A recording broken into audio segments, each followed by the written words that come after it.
The following question related to the reactivity series, and the question states that which metal can react with water at room temperature and pressure. You're given 4 metals. So I'm going to write the reactivity series first.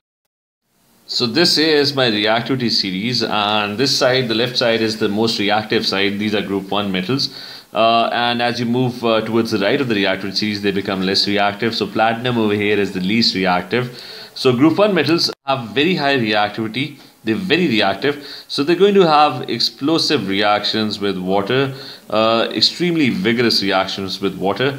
Calcium, on the other hand, reacts slowly with cold water, but it reacts at considerable speed when water is heated. So slowly reacts with cold water.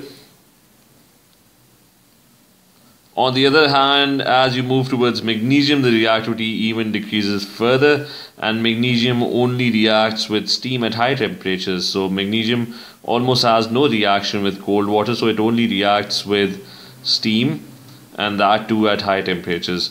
Whereas as you move further down the reactivity series, the reactivity further decreases. For example, iron over here is going to take years for it to rust and react. For example, if you put a piece of iron in water, it's probably going to take a couple of years for it to even start reacting by some decent amount.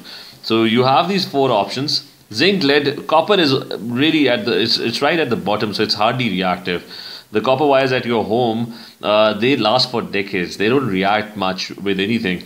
So the correct option for this question is going to be from the 4 options given. Calcium is the only one that has some reaction with cold water or with water at RTP. So calcium is the correct option for this particular question.